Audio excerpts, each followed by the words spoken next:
noches. Hoy la noticia saltaba a los medios de comunicación y a las redes sociales como la pólvora. Y nunca mejor dicho, los principales titulares. Detenido por querer matar a Pedro Sánchez, el hijo del último alcalde franquista de Rubí. Otro más, los Mossos detienen a un tirador que quería matar a Pedro Sánchez. O el último de ellos, detienen a un francotirador que quería matar a Pedro Sánchez como venganza por exhumar los restos de Franco. Muy pocos son los medios de comunicación que dicen que fue Vox quien avisó de este posible ataque. No les conviene contarlo. Sin embargo, parece que la experiencia o la profesionalidad del mismo no es tal. Ni francotirador, ni lobo solitario, y de tirador, poco. Era un tirador mediocre, per no dir una altra... Era un tirador de cuarta categoría. Manuel Sánchez Murillo, de 63 años y vecino de Terrassa, fue detenido y quédense con este dato el 19 de septiembre tras confesar a través de un grupo de WhatsApp que quería matar al presidente del gobierno. Fue arrestado y ahora mismo se encuentra en prisión preventiva. Desde aquí nos preguntamos por qué conocemos esta noticia ahora, por qué casi un mes y medio después nos enteramos. Hay quien apunta a una cortina de humo de Pedro Sánchez. Un hecho que ha servido a la izquierda radical para condenar la violencia, la misma que no censuraron cuando Mariano Rajoy fue agredido. La violencia siempre hay que condenarla, sea contra quien sea. Hoy el presidente ha llamado a la unidad, aquella que, por cierto, no reclama para frenar al separatismo. Es lo único que le faltaba a Pedro Sánchez para ser un poquito más Kennedy. Más noticias en nuestro sumario.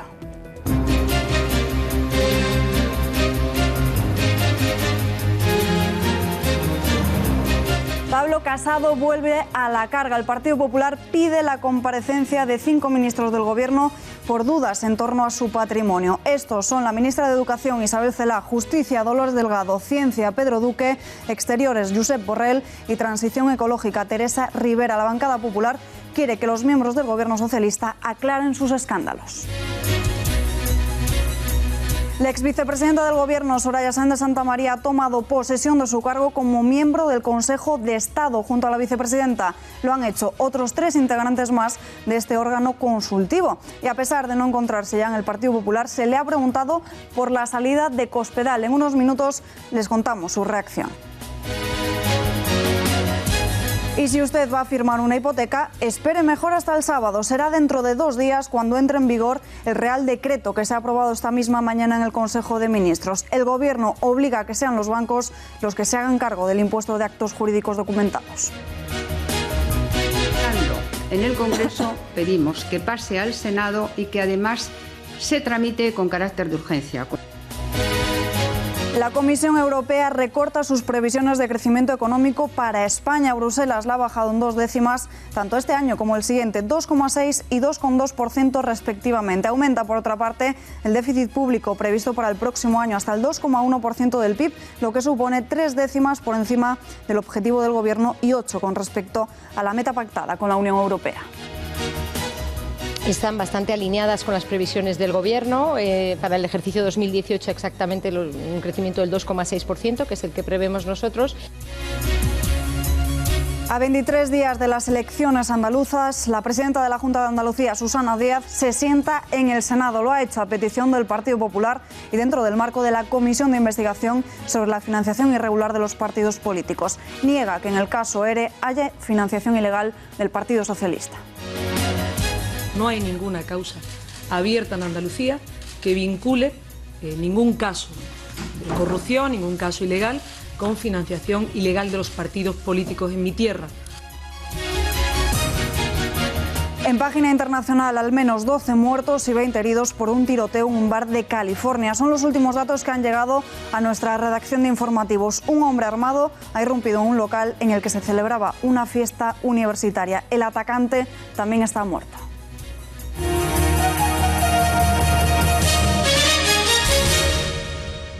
María Dolores de Cospedal se va por la puerta de atrás y Pablo Casado saca pecho de ello. El presidente del PP hace un discurso alabando que sus siglas no van a tolerar ningún tipo de comportamiento irresponsable. La renuncia al escaño de Cospedal ha coincidido con el viaje de toda la cúpula del PP a Helsinki, donde se celebra el Congreso del Partido Popular Europeo. Allí ha dicho que esta decisión le honra. Exigir responsabilidad y ejemplaridad a todos nuestros compañeros que hubieran podido hacer algo mal.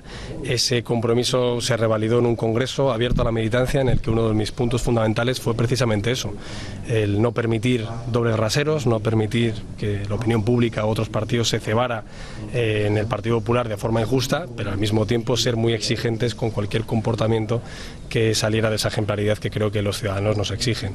Y lo que tenemos que decir es que no se va a tolerar ningún comportamiento que no sea ejemplar y que vamos a ser absolutamente inflexibles con cualquier irregularidad o ausencia de honestidad.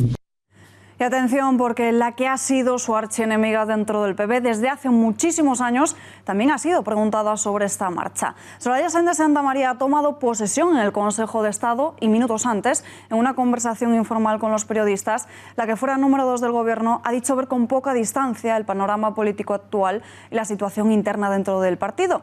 Pero ante la Cámara ha preferido no responder. Tomo hoy posesión en esta institución, que es una institución muy importante para el país, en la que se pueden debatir de temas muy importantes con serenidad, con reflexión, y creo que es bueno seguir prestando, aunque sea ya desde fuera de la política, pues un servicio al Estado. ¿Y cómo valora la marcha de Cospedal? Sigue trabajando. ¿Qué le parece la marcha de Cospedal? Más contundente ha sido el número 3 del partido. El vicesecretario general, Javier Maroto, ha asegurado este jueves que el partido pasa página con la marcha de la secretaria. Al mismo tiempo, también ha censurado la actuación de Cospedal. Señala que no está nada bien espiar a un compañero. Esa es la decisión de la dirección del Partido Popular y hemos decidido pasar página con todas las consecuencias, sea quien sea la persona afectada, porque para poder construir un proyecto potente, insisto, liberal de centro-derecha para España, solo se puede hacer si primero uno es creíble en los pilares básicos que son la honestidad y esa limpieza a la que tantas veces me han oído aludir en muchas referencias. Mire, si la pregunta, por ser directo, si la pregunta es si me parece adecuado espiar a un compañero, la respuesta es no, tajante. No, tajante, sin ningún tipo de apelativo. Cospedal se ha ido sin el aplauso de los suyos y con la sombra del caso Gürtel, que también cavó la tumba política de su presidente, de Mariano Rajoy. Sin embargo, hay algunos populares que han querido dar un paso al frente mostrando su tristeza por no contar más con ella en la bancada de la formación, los mismos que la apoyaron cuando intentó llegar a la presidencia del PP. De ser que los mejores, las personas que con más dedicación se dedican a interés público, acaben teniendo esta crítica. Yo creo que hizo lo que tenía que hacer, que era velar por el interés del Partido Popular. Es un día triste, pero ha mostrado una vez más la generosidad con la que es capaz de tomar una decisión. Esta marcha provoca que la presión se traslade a la propia Moncloa y es que, como saben, la ministra Dolores Delgado también se ve involucrada en conversaciones con el excomisario Villarejo. En el Partido Socialista prefieren hacer oídos sordos y arremeter contra el PP pidiendo más dimisiones. Consejos vendo, pero para mí no tengo. No se equivoque, señora Cospedal, deja su escaño, lo de dimitir también en diferido, por contratar las cloacas del Estado para obstruir a la justicia. Y muchas más dimisiones debería haber en el PP si tanto quiere Pablo Casado regenerar su partido.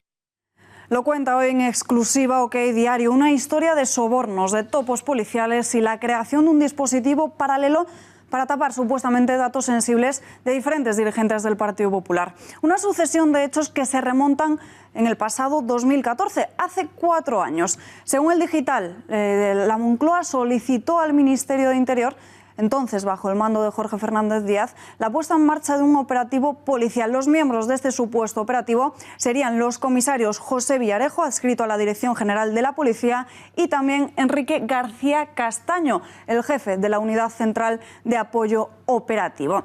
Este dispositivo se habría creado para rescatar los documentos confidenciales y sensibles del Partido Popular. Se sospechaba que Luis Bárcenas los pudiera usar para presionar y chantajear al presidente del Gobierno en ese momento, a Mariano Rajoy. En aquellas fechas, el extesorero se encontraba en la cárcel de Soto del Real por la causa Gürtel. Una información que salpicaría a María Dolores de Cospedal, en ese momento secretaria general del partido, a Javier Arenas, en ese momento vicesecretario general, y a la propia vicepresidenta del Gobierno, a Soraya Sáenz de Santamaría. ¿En qué consistía? ¿Cómo habrían conseguido rescatar toda esa información y documentación? Pues aquí hay una persona clave, Sergio Ríos, el chofer de Bárcenas, pieza protagonista, ya que este habría actuado como tope. Este les habría guiado al lugar donde el extesorero tenía guardados toda esa documentación. Por ello, 48.000 euros les habría pagado el mismo comisario Villarejo. ¿Y de dónde salían estos 48.000 euros? Pues de fondos reservados del Ministerio de Interior que se usan para luchar contra el terrorismo. Y para entrar en más detalle nos vamos hasta la redacción de OK Diario. Tenemos conexión en directo con su director, con Eduardo Inda. Eduardo, muy buenas noches. ¿Qué tal? Muy buenas noches. Hoy el Ministerio de Interior sobornó en 2014 al chofer de Luis Bárcenas para recuperar documentos y grabaciones que se habían llevado el tesorero del PP de la sede de Génova. ¿Para qué quería rescatarlos? ¿Estaría con estos documentos sobornando al propio Mariano Rajoy? Bueno, aquí lo que ocurre es que esos documentos, esas grabaciones, había pendrive, había de todo, pues eran documentos comprometedores en el caso de Cospedal, en el caso de Javier Arenas y en el caso de Soraya Sáenz de Santamaría. Y entonces lo que se decide pues es ir por las bravas, usar dinero público. Los fondos reservados es dinero público que se utiliza pues para comprar voluntades en la lucha contra el terrorismo, el crimen organizado, pero no para comprar voluntades en un caso de financiación ilegal de un partido político. Esto es un delito muy grave, ¿no? Y entonces lo que se hizo fue recabar ese dinero público, esos fondos reservados, sobornar al chofer de Bárcenas y de esa manera rescatar la documentación confidencial que obraba en su poder, y la operación pues salió con cierto éxito. ¿Quién dio la orden de sobornar al chofer? ¿Fue Mariano Rajoy o Fernández Díaz? Pues eso, cada uno que extraiga su propia conclusión. En los próximos días iremos aclarando el panorama, pero lo que es evidente es que nadie soborna ni utiliza fondos reservados sin la autorización de arriba, y nadie lleva a cabo una operación tan peligrosa desde el punto de vista legal sin que llegue el visto bueno de arriba. Pero ya digo que en los próximos días iremos aclarando todos estos puntos. Pero insisto, el dinero público y una operación que, insisto, contiene varios tipos de delitos, pues no la hace un policía porque sí, o no la hace un mando intermedio del ministerio porque sí, no la hace un director general porque sí. Eso es por órdenes de arriba, naturalmente. Hay documentos, facturas, también hay audios que acrediten este soborno que destapáis hoy. Bueno, vamos a ver, todo arranca de las célebres grabaciones, ya míticas grabaciones del excomisario Villarejo, y en fin, cuando se registra su domicilio se encuentran dos cosas. Se encuentra pues grabaciones, hablan de 400 personajes de todo tipo, político, periodístico, económico, en fin, de todo el espectro de poder de este país, 400 grabaciones. Y luego, por otro lado, se encuentran, bueno, y entre esas grabaciones está las grabaciones que hizo el señor Villarejo a los policías que participaron en este dispositivo claramente ilegal. Y además de todo eso se encuentran las facturas de la salida de esos fondos reservados y los recibís que firmó el señor Ríos, el chofer de Bárcenas. Y todo eso sale, insisto, se pone en marcha la Unidad de Asuntos Internos de la Policía y la Fiscalía Anticorrupción, porque en esas grabaciones pues el señor Villarejo pincha a todos los que participaron en ese dispositivo con él, pues hablando de cómo se hizo, cómo se ejecutó, etcétera, etcétera. Y luego, ya digo, en su casa se encontraron los recibís y las facturas. ¿Hasta qué punto este nuevo escándalo en el Partido Popular, a pesar de que Casado no tenga ninguna implicación directa, va a perjudicar a su liderazgo? Yo creo que, vamos, lo que hay que decir es insistir en lo que acabas de decir tú, ¿no? Es decir, Casado no tiene absolutamente nada que ver con esto, porque entonces era un vicesecretario de comunicación del Partido Popular, era un personaje de segundo nivel del partido, no estaba en estos asuntos. Y luego, en segundo lugar, hay que recalcar que bueno, este es un asunto que Pablo Casado lo tiene que coger el toro por los cuernos, como ha hecho con Cospedal, y cuando empiecen las imputaciones yo creo que él tiene que depurar responsabilidades y cortar cabezas, porque esa es la única manera de que su proyecto, independientemente de que él sea una persona honrada y no tenga nada que ver con esto, de que su proyecto sea creíble, así de sencillo. Eduardo, me imagino que tendremos que estar muy pendientes a su diario, porque en los próximos días sacaréis más información sobre este asunto, ¿no? Pues mañana vamos a abundar en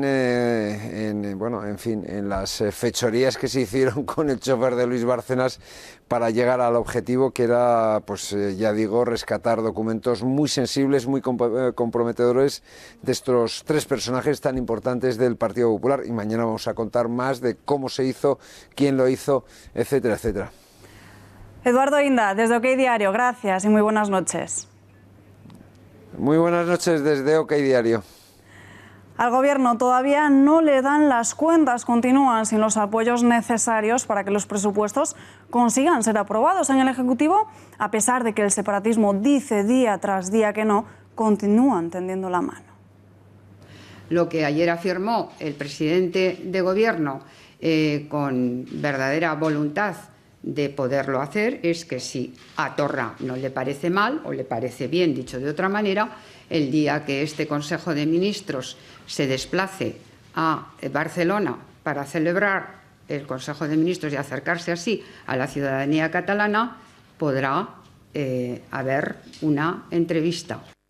El pasado martes, Arnaldo Otegi fue invitado de honor en la mansión de Carles Puigdemont en Waterloo, un encuentro del que ha trascendido una fotografía que el propio Abertzale compartía en las redes sociales. Editorial con Rafa Núñez Huesca.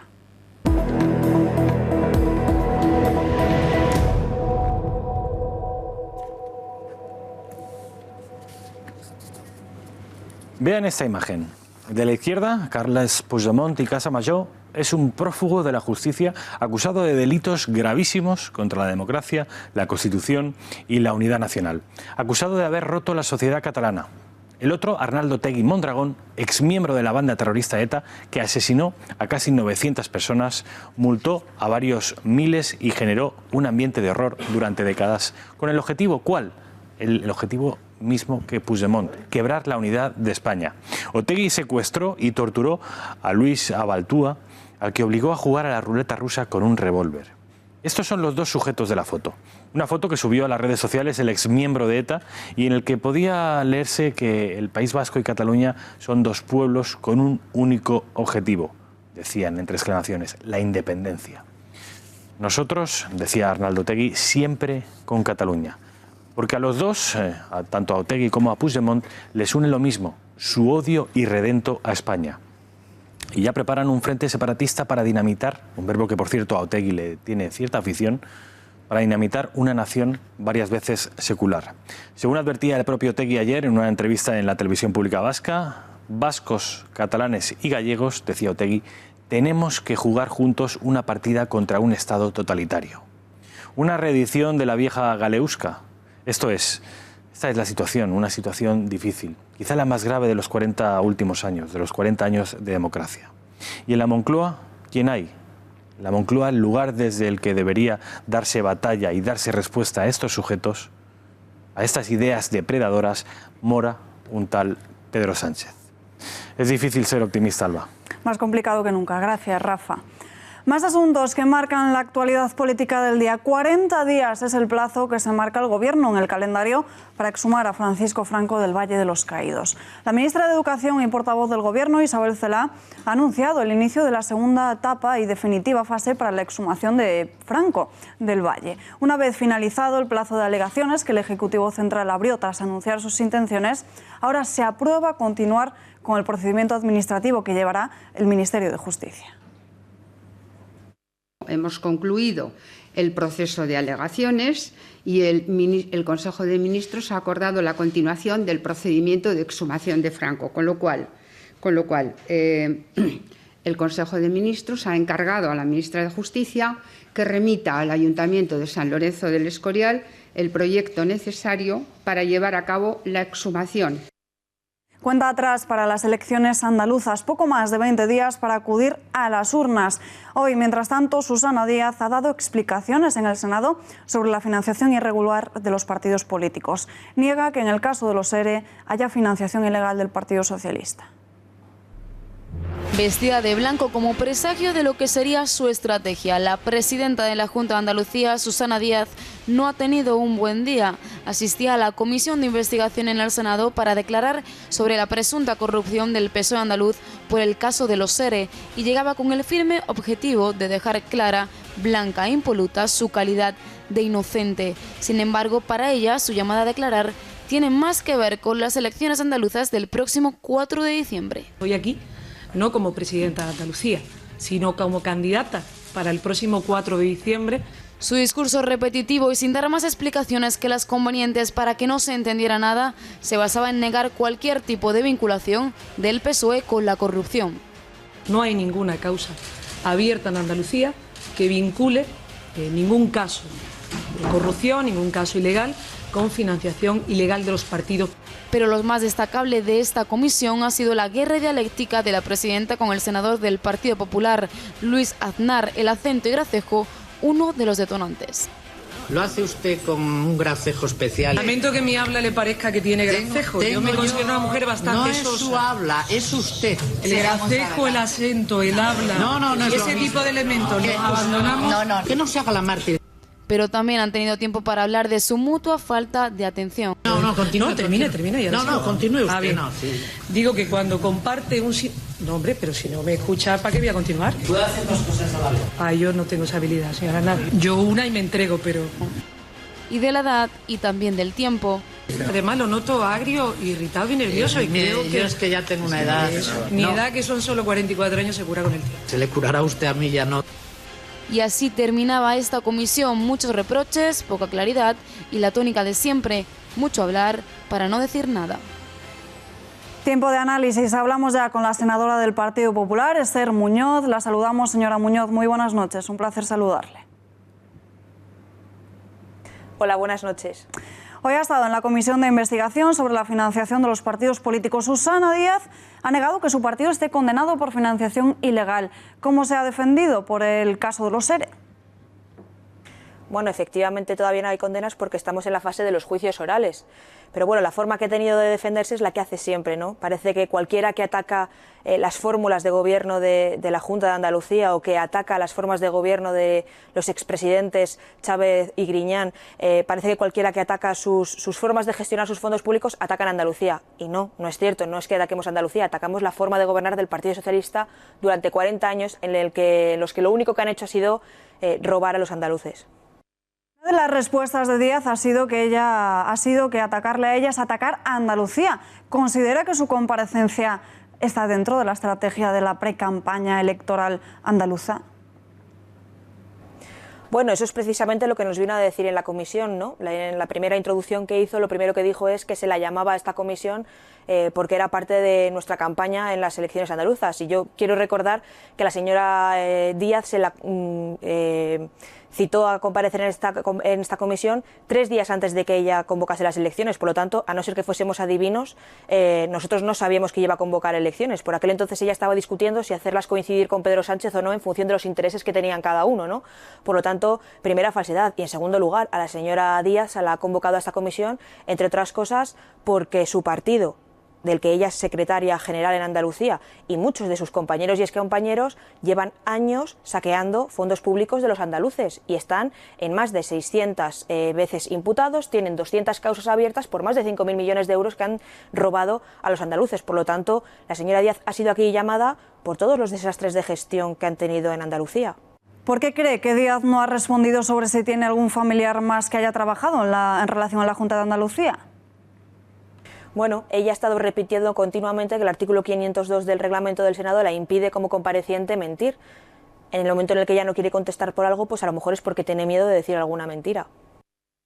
Algunas de sus intervenciones en el Senado han versado sobre la ley de memoria histórica con la que usted es muy crítica. ¿No debería haber derogado esta ley su partido tal y como prometió Rajoy? Bueno, probablemente hayamos cometido algunos errores. Es cierto que hay partes de la ley de memoria histórica que yo creo que eran viables, ¿no? Todo el mundo sabemos que lo que es reponer y reparar a las víctimas de la dictadura, por ejemplo, nosotros en esta legislatura sí que hemos seguido actualizando la mapa de fosas, ¿no? Pero hay muchos otros puntos que efectivamente se tendrían que haber derogado. También es cierto, como todos ustedes saben, que cuando nosotros llegamos al gobierno en 2011, al principio de 2012, la situación económica en España era pésima. Hemos tenido que remontar unas cifras de paro brutales, hemos tenido que volver hacia adelante una economía que estaba totalmente hundida y, por tanto, a veces hay que dedicarse a lo urgente y dejar lo importante para más adelante, pero yo estoy convencida que como vamos a tener debates y debates sobre memoria histórica, porque es en lo que está el Partido Socialista ahora, para no hablar de todos sus problemas, seguro que habrá algún momento en el que podamos solicitar la derogación de muchos de los artículos de la memoria histórica. Esther Muñoz, gracias por atender a las cámaras de este informativo. Muy buenas noches. Buenas noches.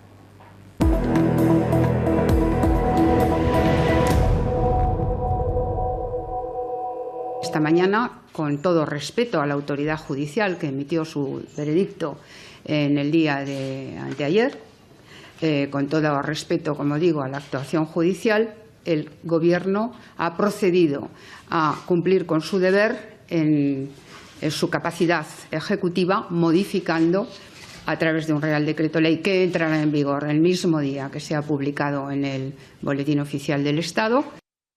2 últimos días en los que el cliente paga el impuesto de actos jurídicos documentados. Así que si tienen pensado firmar su hipoteca, esperen por lo menos hasta el sábado, porque no será hasta pasado mañana cuando el Real Decreto aprobado hoy en el Consejo de Ministros entre en vigor. Ya conocíamos esta decisión desde ayer por la tarde, cuando el Tribunal Supremo, por 15 votos contra 13, falló a favor de que fuesen los clientes y no la banca los que asumieran esa tasa. Hemos acordado, el Gobierno acuerda, declarar de urgencia la tramitación parlamentaria en el Senado del proyecto de ley reguladora de los contratos de crédito inmobiliario. Es decir, hay una contradicción en esa propia afirmación, en la que por una parte se pide que haya una protección de los consumidores, pero por otra parte, cuando el Gobierno toma la iniciativa, pues da la impresión de que el Partido Popular pues no le gusta que el Gobierno haga y cumpla con su responsabilidad y de alguna manera ponga encima de la mesa la solución a un problema que se ha generado en los últimos días. Yo espero que el Partido Popular, cuando se tramite el decreto ley, vote a favor del decreto ley. También son muchas las críticas y reproches que se han vertido en torno a la independencia del Poder Judicial y más en concreto a la actuación de la Sala Tercera del Tribunal Supremo. El presidente de la Junta de Extremadura se ha referido a los cambios de opinión del Alto Tribunal en apenas 3 semanas y apunta que con ello la imagen del Supremo se ve afectada. Lo que yo creo que sí es evidente y cierto es que se ha producido un hecho al que no estábamos acostumbrados, ¿no? Que un tribunal como el Tribunal Supremo, que es el máximo órgano jurisdiccional en nuestro país, haya ido sobre sus propias decisiones y eso evidentemente ha hecho un daño que tardará tiempo en cicatrizar, ¿no? En un país en el que tenemos importantes daños institucionales, ¿no? Pero es lo que tenemos, contra eso no podemos luchar, ¿no? Pues tocada, ya digo que un país necesita que haya una separación de poderes. Se lo contábamos ayer, Ciudadanos apoya este decreto del Ejecutivo Socialista. Dicen ser de la opinión de que la tasa de actos jurídicos documentados debe recaer sobre la banca y que por ello se alinean con Sánchez. Eso sí, no abogan por eliminar este tributo, como han pedido PP o Vox. Optan antes por bajar el IRPF o eliminar el impuesto de sucesiones.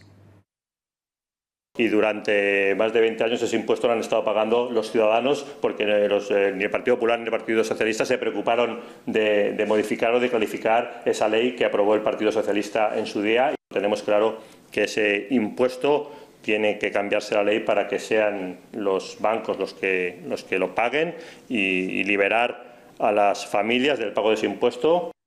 Lo que pretenden en las filas naranjas pasa por crear un frente común para modificar de manera urgente la legislación actual sobre el impuesto. Quieren crear una ley de lectura única para el Supremo sin que quepan interpretaciones. Nosotros le pedimos al Gobierno que presente una ley urgente por lectura única. ¿Por qué? Porque el decreto ley puede ser inconstitucional. Y por tanto, esto no va de apuntarse tantos, va de solucionar un problema que afecta a millones de familias y que no tenga un recurso de una entidad financiera.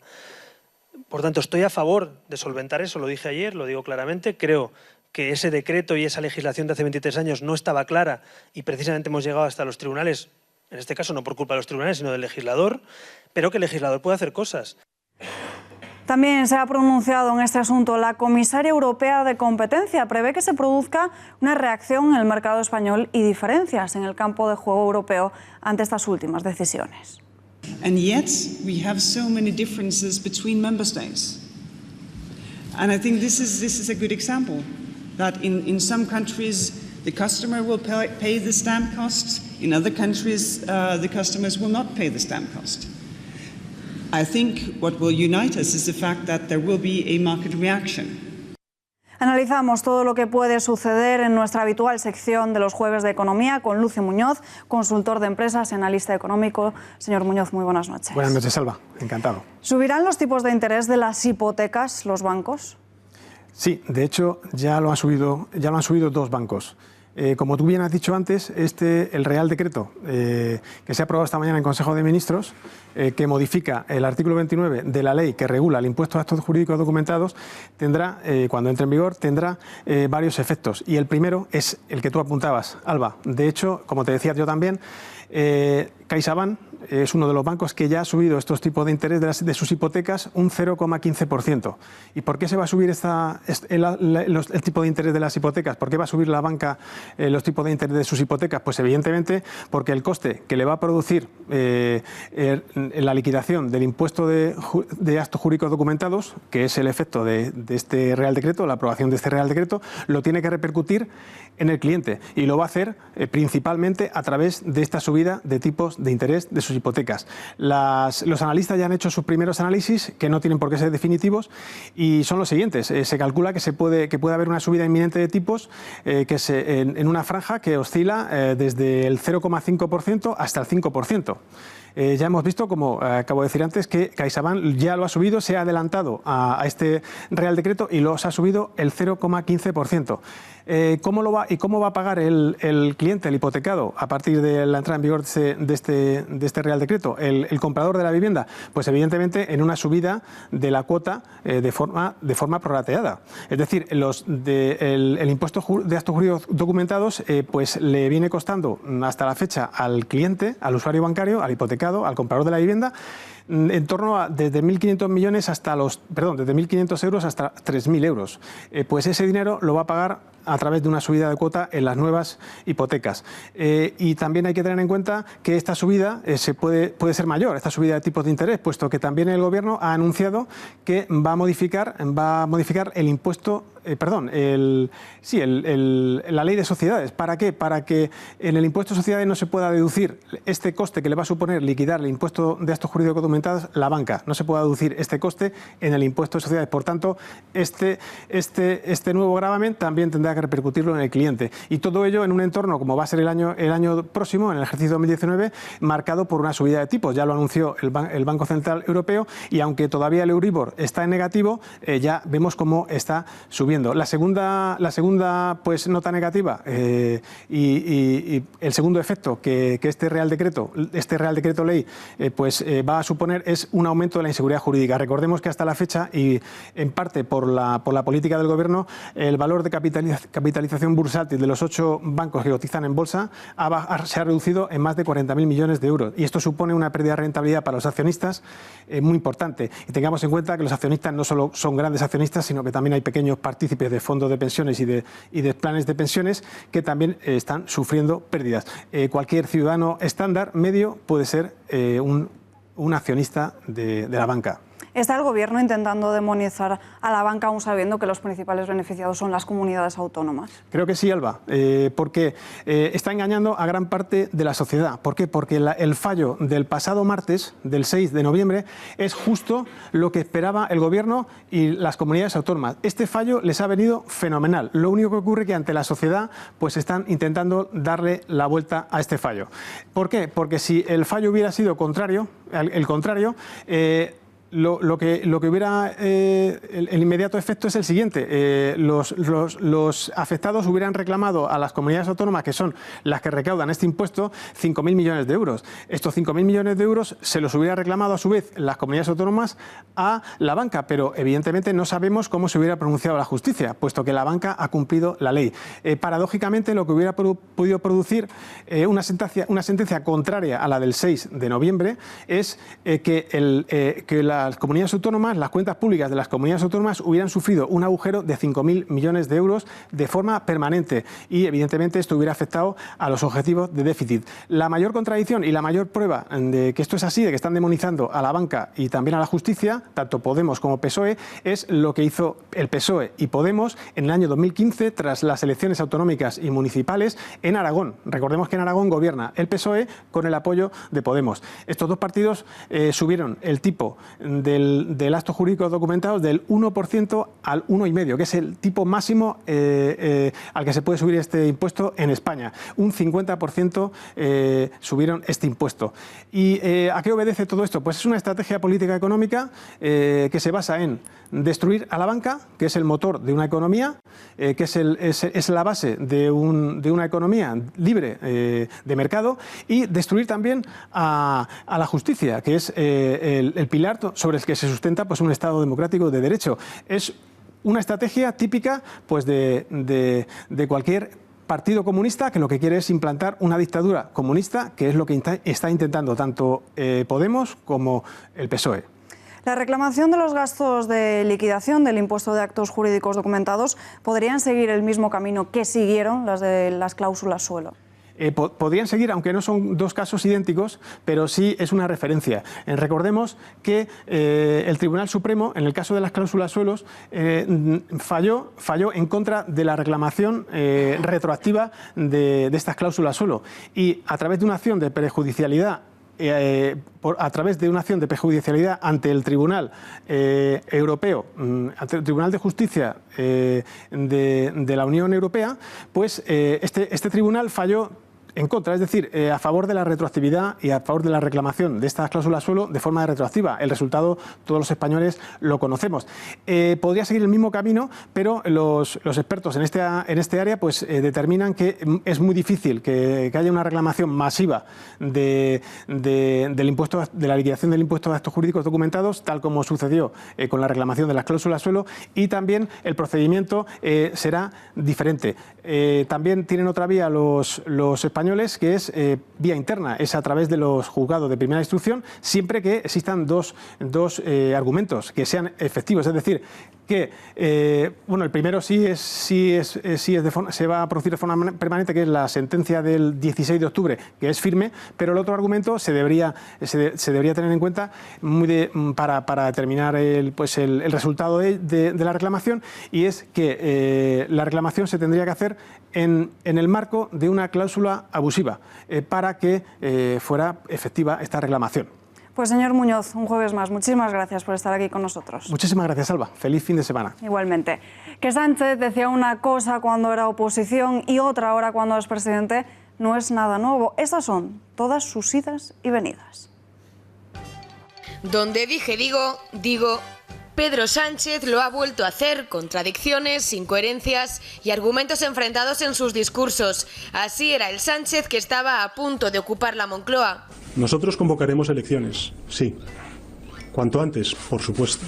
El de ahora. Sí, yo quiero agotar la legislatura porque el gobierno está sacando adelante cosas importantes para el conjunto de la ciudadanía. El mismo que exigía unas cosas. Que si no había presupuestos generales del Estado, el señor Rajoy lo que tenía que hacer era anticipar las elecciones. Que ahora no cumple, viendo que no va a aprobar los presupuestos. En caso de que esos presupuestos no cuenten con apoyo, pues plantear las mejoras que creo que son beneficiosas para el conjunto de la ciudadanía. Lo que está claro es que Sánchez es consciente de lo que dijo en su día e intenta ahora justificarse. Lo que se produjo el pasado 6 y 7 de septiembre en el Parlamento de Cataluña se puede entender como un delito de rebelión. ¿Lo entiende usted como delito de rebelión? Yo creo que lógicamente lo es. Porque si en mayo decía esto, al final ha obligado a la abogacía del Estado a acusar a los que quieren romper España solo por sedición y no por rebelión. No se entiende, señor Sánchez. En 1994... muchos de los que están aquí presentes no lo sabrán, me lo recordaba la vicepresidenta del Gobierno. En 1994, el señor Trillo, entonces diputado del Grupo Parlamentario Popular, hizo una propuesta de modificación, una enmienda de modificación en la que decía que la rebelión, que el delito de rebelión, que es inherente a un supuesto golpe de Estado, se tiene que dar por militares o por civiles armados a la orden de militares. Y ahora se lava las manos. Respecto a la rebelión, la sedición, la malversación, si es que no va a ser ni el gobierno ni la oposición quien decida va a ser el Poder Judicial, va a ser la justicia. Para su compañera y amiga Carmen Calvo, la persona que dijo que convocaría elecciones cuanto antes, que no pactaría con independentistas y que existía delito de rebelión en Cataluña, no es Pedro Sánchez. El presidente del gobierno es otro parecido a él. Es que usted me ha preguntado por el presidente del gobierno, pasado mayo. Bueno, pero es la misma persona, ¿no? No, es que, perdóneme que le diga, pero nosotros somos gobierno ahora, respondemos de la posición del gobierno. Entienda que es que la posición del gobierno es la que es. El mismo que no se dejaría chantajear jamás. Yo iba a vender mi alma para ser presidente del gobierno y que iba a aceptar el chantaje de Iglesias. Juzguen ustedes mismos.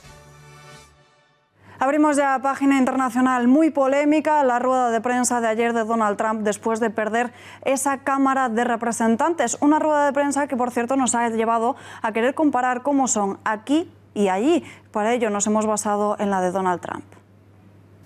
Esta imagen Muchas gracias. se ha convertido en algo habitual en España. Sin más, muchísimas gracias. Que el presidente del gobierno dé ruedas de prensa sin preguntas, lo que los políticos llaman un mensaje institucional. De esta forma, se libran de las cuestiones periodísticas más molestas. Yo quería saber si usted cree que el Partido Popular debe pedir perdón y usted en concreto si está dispuesto a pedir disculpas. O en otros idiomas. Brexit question in English, if you don't mind. Bueno, no, hombre, no vamos a hacer. Venga, adelante. Algunos incluso idean nuevas formas para evitar exponerse a los periodistas en momentos complicados, como el ya famoso plasma de Mariano Rajoy. Fijémonos en las ruedas de prensa de nuestro país, cuando a los políticos les apetece responder preguntas. Adelante. 1, Adelante. 2 Adelante. y hasta 3 periodistas han tenido la suerte de poder preguntar, que no repreguntar. En cuanto terminan su cuestión, se les cierra el micrófono y se pasa al siguiente. El político... ¿Cuál era la primera? Responde lo que quiere. Disculpa, Estrella, no me acordaba. Os diré, cada cosa a su tiempo.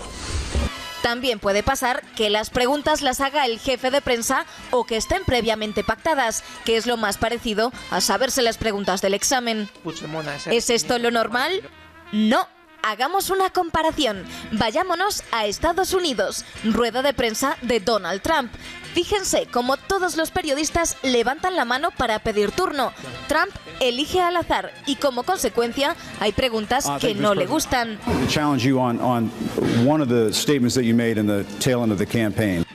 Sin embargo, el periodista puede seguir repreguntando y hasta debatiendo cara a cara con el presidente para lograr la información más exacta posible y más preguntas. Parece que Trump no tiene miedo de los periodistas y no tiene problemas en contestar. Un ejercicio de transparencia que esperamos ver pronto en España. 12 muertos, muchos de ellos universitarios, es el saldo de la última matanza en Estados Unidos. Fue ayer a las 11:20 de la noche, 5:20 de la madrugada de hoy, cuando un hombre armado entró en un bar del condado de Ventura, a unos 60 kilómetros de Los Ángeles. El atacante abrió fuego indiscriminadamente contra los centenares de personas que se encontraban en el establecimiento mientras arrojaba varias bombas de humo. De momento se desconocen sus posibles motivaciones. Ha fallecido, pero no se ha aclarado si se ha suicidado o se ha sido disparado por los agentes de forma aleatoria. Y nos vamos ahora hasta Italia porque el gobierno del país está planteando dar tierras de propiedad estatal a aquellas familias que tengan un tercer hijo. Se trata de una medida que busca incentivar la baja tasa de natalidad. La iniciativa se incluye en el último borrador del plan presupuestario para 2019 aprobado por el gobierno y enviado a la jefatura del Estado para iniciar su tramitación. La baja tasa de natalidad italiana se sitúa en el 1,3 hijos por mujer y para aumentar este número se prevé un gasto de 20 millones de euros.